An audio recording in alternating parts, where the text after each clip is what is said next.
The autumn wind blew gently through the streets of San Francisco as Ayesha Curry walked toward International Smoke, her restaurant in the heart of the city. Dressed in jeans, a simple blouse, and sunglasses, she had opted for a discreet look for her surprise visit. After 3 months of intense dedication to new projects, finalizing her 5th cookbook, and recording a new season of her cooking show, she finally had a moment to personally check how her most beloved establishment was doing.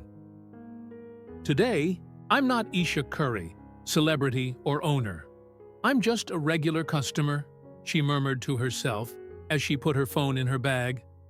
It was a tactic she occasionally used to evaluate the genuine customer experience without the interference of VIP treatment. The restaurant had received some online criticism about inconsistent service, and she wanted to understand the situation for herself. International Smoke, with its elegant facade and sophisticated ambiance, was a culinary landmark that blended smoking techniques from various cultures, reflecting Ayesha's passion for globally inspired cuisine. Entering through the side door, without a reservation and without being announced, gave her a perspective rarely experienced since the restaurant had become a success. The maitre d', Vincent, a recent employee who had never met Ayesha in person, approached with a polite but slightly condescending smile. "Good afternoon, ma'am. How can I help you?" "I'd like a table for one, please," replied Ayesha, keeping her voice calm and neutral. Vincent ran his eyes over the reservation book, then looked at Ayesha, subtly evaluating her. We don't have any tables available at the moment. The wait is approximately 2 hours." Ayesha discreetly looked around.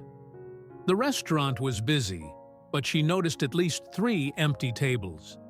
It was a Tuesday afternoon, far from peak hours. Something didn't add up. "Are you sure? I see some empty tables over there," she pointed out gently. "Ah, those are reserved for special customers," Vincent explained with an artificial smile. "Perhaps you'd like to try a more casual restaurant in the area. I can suggest some?" The comment hit Ayesha like a punch to the stomach. It was exactly the kind of elitist behavior she fought against in her establishments. She took a deep breath, deciding to see the experience through to the end. "Actually, I'm willing to wait at the bar," she responded calmly. Vincent nodded, visibly relieved not to have to refuse her completely. "Of course, this way."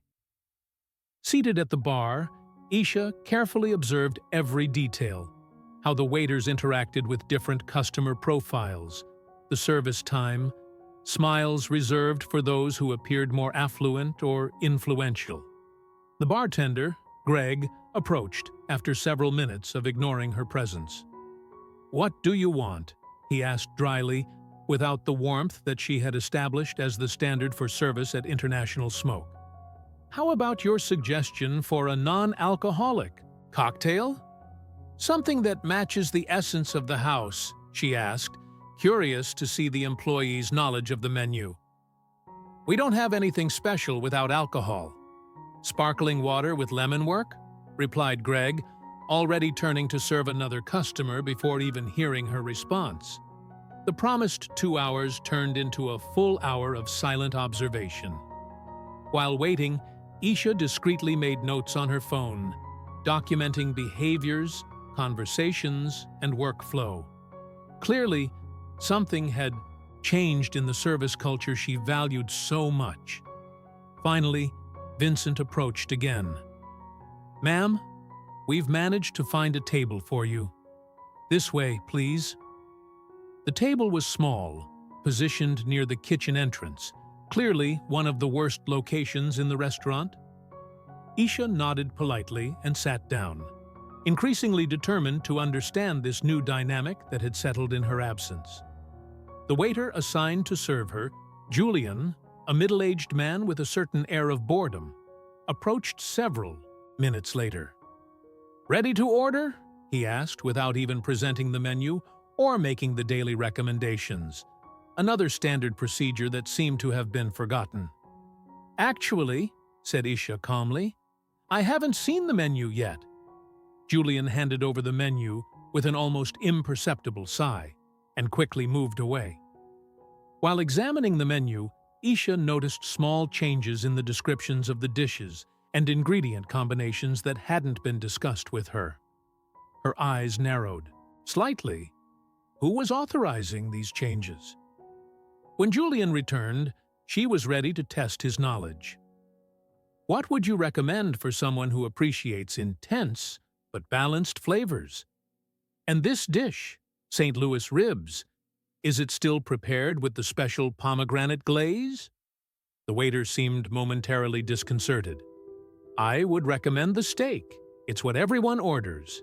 As for the ribs," he hesitated. "I think it has some kind of sweet sauce, but I'm not sure if it's pomegranate." Isha nodded slowly. The pomegranate glaze was one of her most emblematic personal creations, featured in her second cookbook and a trademark of the restaurant since its opening. A well-trained waiter would never be unaware of this detail. "I'll try the ribs, then. And as a starter, the acarajé, please." "The aca... What?" Julian frowned.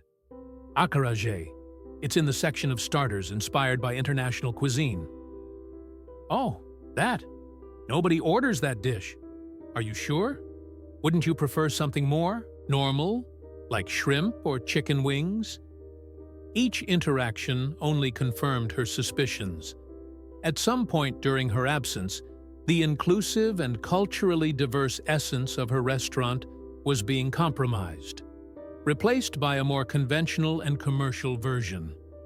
While waiting for her order, Isha observed a well-dressed couple enter the restaurant. Immediately, Vincent greeted them enthusiastically, leading them to a spacious table by the window, where they were promptly attended by the house's best sommelier. Her dish arrived late and clearly wasn't up to the standards she had established. The ribs looked dried out, and the acarajé barely resembled the original recipe she had developed after an inspiring trip to Bahia, Brazil. Upon finishing her meal, Isha asked to speak with the manager. Julian seemed momentarily uncomfortable. "Any problem with the food?" "I'd just like to speak with the person in charge of the restaurant today," she replied calmly. Minutes later, Marcus Phillips, the general manager she herself had hired 2 years ago, approached the table without immediately recognizing her. When his eyes finally registered who was sitting in front of him, the color drained from his face. "Aisha, we weren't expecting you today," stuttered Marcus, suddenly aware of the situation.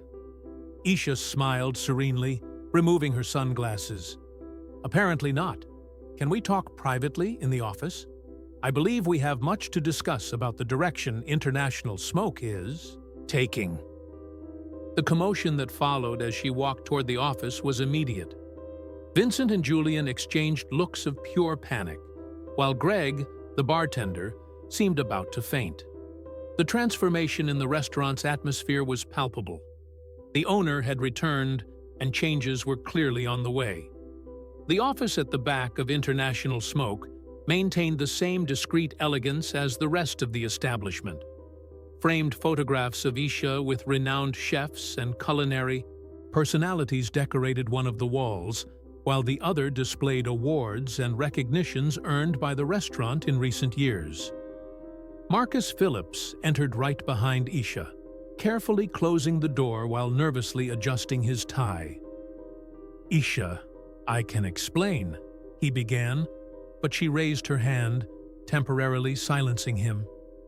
"Before your explanations, Marcus, I want to understand exactly what happened to our core values," said Isha, her voice calm but firm. "I spent 2 hours being treated like an intruder in my own restaurant. I saw staff categorizing customers based on appearance. I tasted dishes that barely represent the original recipes. and I observed menu changes that were never discussed with me. Marcus sank into the chair in front of the desk, suddenly looking smaller. The past few weeks have been complicated, he admitted. After Richard Lewis, the Chronicle critic, published that review questioning whether we were being excessively ethnic for San Francisco's high-end dining market, we faced a drop in our more traditional clientele. Ayesha frowned, vaguely recalling having seen that critique, although she had been immersed in her parallel projects at the time. "And your solution was to abandon our identity?" she questioned, unable to hide the disappointment in her voice. "It was a temporary decision," Marcus defended himself. "We hired a hospitality consultant, Jeremy Blackwood, who suggested some strategic adjustments. The idea was to attract the luxury audience again, then gradually reintroduce the more distinctive elements of your vision." Ayesha shook her head in disbelief. "Who authorized these changes, Marcus? Because it certainly wasn't me." A tense silence took over the environment before Marcus responded in a low voice. "It was a joint decision by the administrative committee. Gordon thought you were too busy with other projects to be burdened with operational issues. Gordon Taylor was the financial director of the group that managed her culinary ventures." Ayesha felt a pang of betrayal. Fundamental decisions about the essence of her flagship restaurant were being made without her knowledge or approval. "What about the new staff? Vincent, Julian, Greg? They clearly weren't trained according to our service philosophy." Marcus sighed deeply. "Jeremy brought Vincent from his previous restaurant. Julian and Greg came in a hiring package after some of the original team left who didn't agree with the changes." "My original team resigned?" Ayesha's voice rose slightly, revealing her surprise and dismay. "Not all, but several key elements." "Yes," confirmed Marcus, looking away. "Sophia, our kitchen chef, refused to change the pomegranate glaze to something more conventional. Thomas wouldn't accept prioritizing customers by appearance or status. They tried to contact you directly. But Gordon intercepted these communications," concluded Ayesha, the pieces falling into place.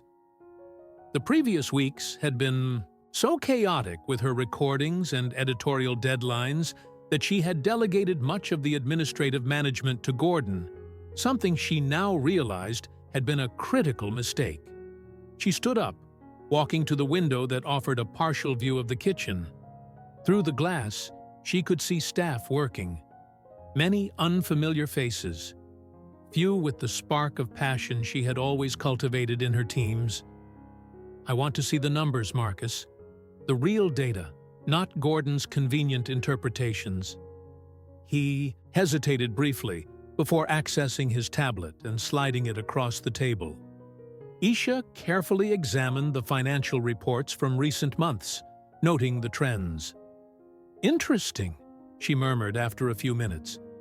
"I see there was a 15% drop after the Chronicle critique, but I also noticed that after the changes implemented by your consultant, although we attracted more luxury clientele, we lost 22% of the regular customers who formed our loyal base."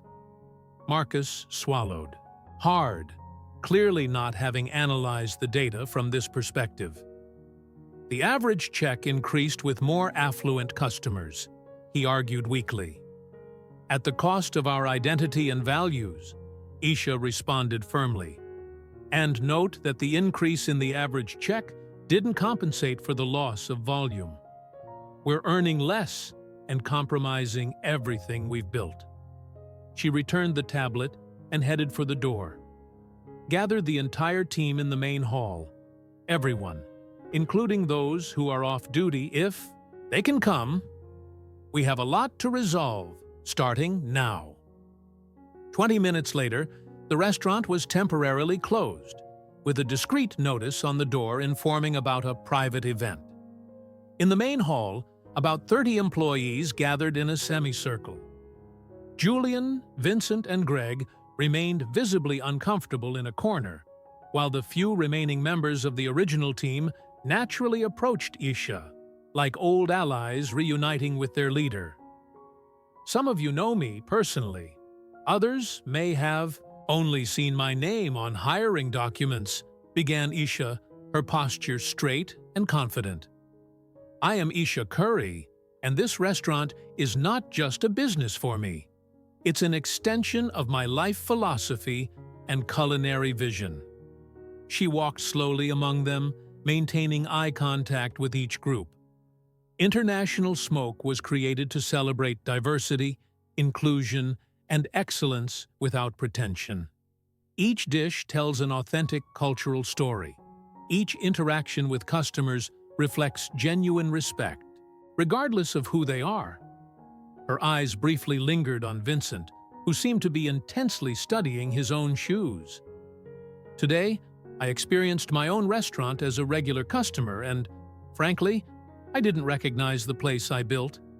I don't blame you individually, her tone softened, but rather the system that allowed our core values to be eroded. Turning to Marcus and the newly arrived Gordon Taylor, who had been summoned to the meeting, Ayesha continued with a firm voice. From today, I am taking back full control of International Smoke's operations. The contract with Jeremy Blackwood is terminated, and all changes implemented in the last 2 months will be reassessed. Gordon stepped forward, his impeccable suit contrasting with his distraught expression. Ayesha, this is hasty. The metrics indicate that we betrayed our essence for temporary gains that didn't even sustain themselves, she interrupted firmly. Your exclusively financial vision almost destroyed something that goes far beyond numbers, Gordon. Turning back to the team, she softened her tone again. Starting tomorrow, we will begin a new intensive training program for the entire team. Those who identify with our philosophy will be welcome to stay and grow with us. Those who prefer a different work environment will have our full support for a smooth transition. Julian and Vincent exchanged apprehensive looks, while some other team members displayed relieved expressions. I will also personally initiate contacts with former employees who recently left, inviting them to return if they wish. Sophia, Thomas, and others brought soul to this place, and their absence is palpable. Ayesha concluded the meeting by outlining immediate changes: the return to the original menu, the reactivation of community programs that had been discontinued, and a new policy of transparency in administration. As the staff dispersed, she called Vincent for a private conversation. Your efficiency is admirable, said Ayesha with sincerity. But your judgment about who deserves special attention is fundamentally misaligned with our values. Every person who walks through that door deserves excellence. The young maitra's face blushed intensely.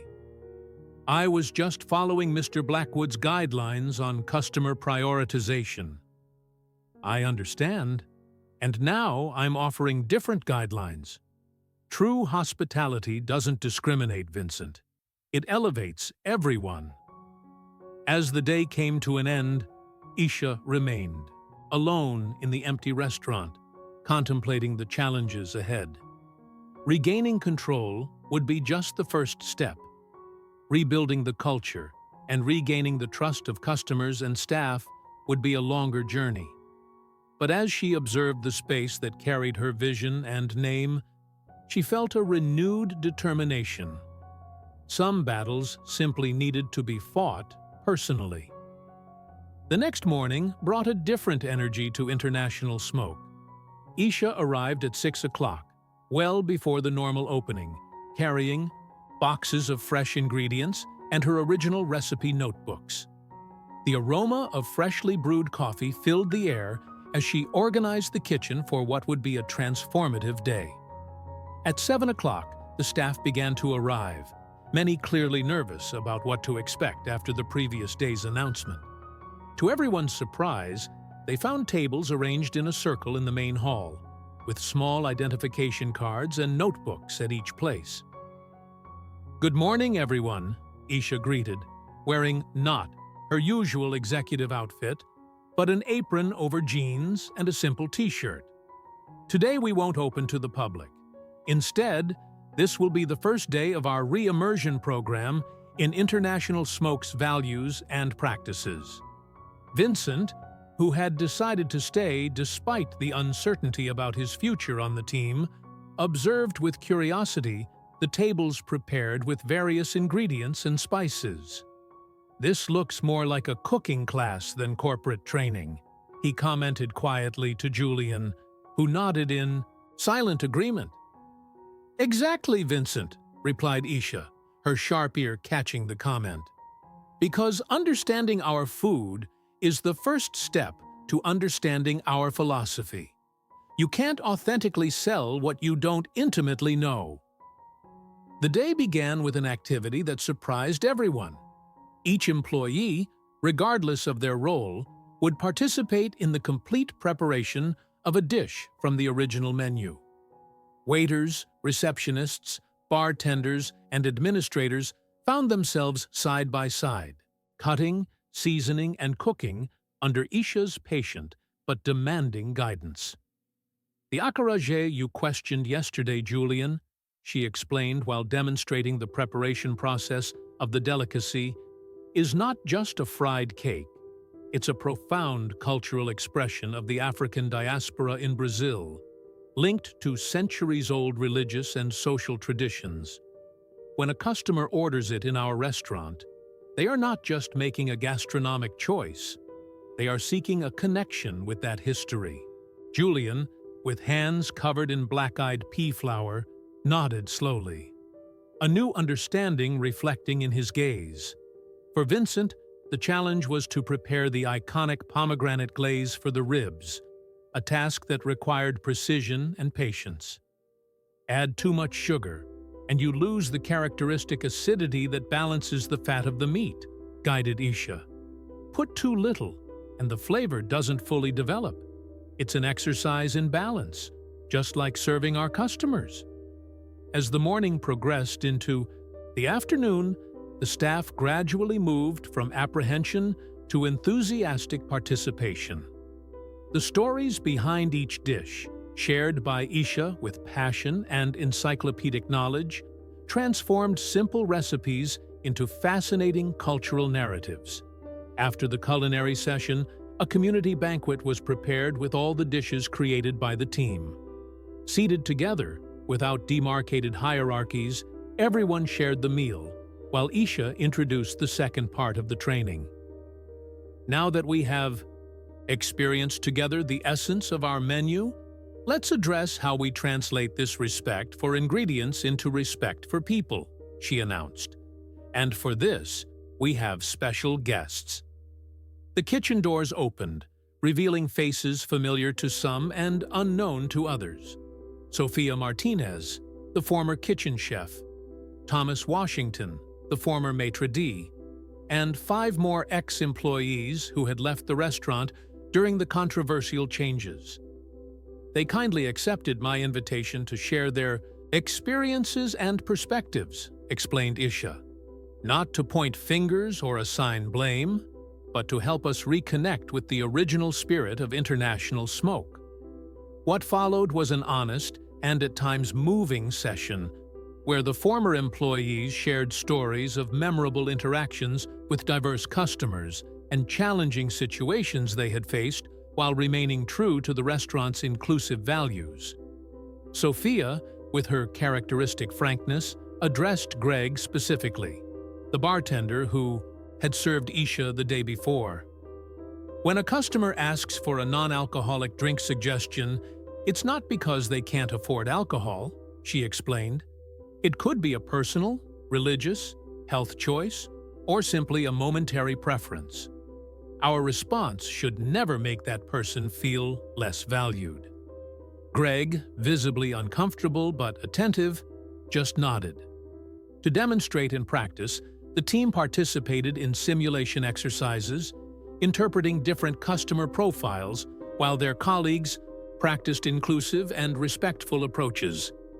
Vincent, in particular, was challenged to receive customers with distinct appearances and behaviors, being gently corrected when he unconsciously demonstrated subtle preferences or prejudices. At the end of the afternoon, Ayesha gathered everyone in a circle again for final reflections.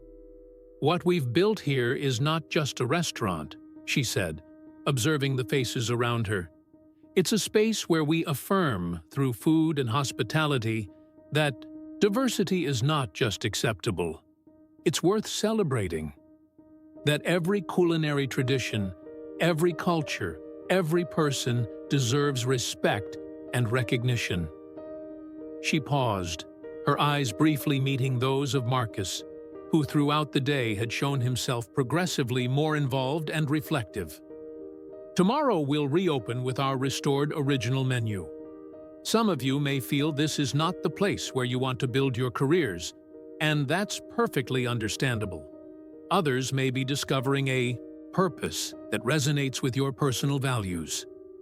Regardless of your decision, I thank you for today and for your commitment to participate in this process." To everyone's surprise, Sophia stepped forward and positioned herself beside Ayesha. "And I have an announcement to make," said the chef with a contained smile. "After talking with Ayesha, I've agreed to return as executive chef of International Smoke. For those who wish to remain on the team, I can't wait for us to work together in reconnecting with our culinary essence." A murmur of approval ran through the group, especially among the older staff who knew Sophia's competence and integrity. As the meeting dispersed, Vincent approached Ayesha hesitantly. "I learned a lot today," he said, the words coming out with visible effort. "I grew up working in establishments where people's value was measured by appearance or status. I never questioned that system until now." Ayesha observed him carefully, noting the sincerity in his expression. "Perspective changes are rarely instantaneous, Vincent," she responded with kindness. "It's a process. The important thing is to be open to it." "I would like to try," he stated with renewed determination. "If you allow me to continue, I promise to strive to incorporate this philosophy." As the sun set over San Francisco, Ayesha remained in the empty restaurant, mentally reviewing the day's events. True transformations would take time, she knew. Cultivating an authentic organizational culture was an ongoing work, not a one-time event, but the first steps had been taken. On her phone, a text message from her husband Steph asked how the day had been. With a tired but satisfied smile, she replied, "Difficult, necessary, and surprisingly hopeful. We're getting back on the right track." 3 weeks had passed since Ayesha's intervention at International Smoke. Saturday morning dawned clear and promising in San Francisco. The typical bay fog temporarily pushed away, as if the city itself was conspiring for the big event of the day. At the restaurant, activity had been intense since the early hours. It was the official day of the relaunch of the original menu, publicly marking the return to the roots that had made the establishment a gastronomic phenomenon. Ayesha circulated between the kitchen and the dining room, supervising the final preparations. The last 21 days had been intense. Daily training, strategic rehirings, adjustments to the environment, and, mainly, meticulous work of reconnection with the local community that had felt alienated by the previous changes. Sophia, now reinstated as executive chef, commanded the kitchen with quiet authority, guiding her team in the preparation of the restaurant's emblematic dishes. The aroma of pomegranate glaze prepared in large quantities for the special day, mixed with diverse spices, creating an olfactory symphony that was, in itself, a declaration of principles. "How are we doing with the naturally fermented breads?" asked Ayesha, checking a list on her tablet as she entered the bakery area. "The first batch came out perfect," answered Mariana, the newly hired pastry chef, a talented young woman whose artisanal bakery in Oakland had recently closed.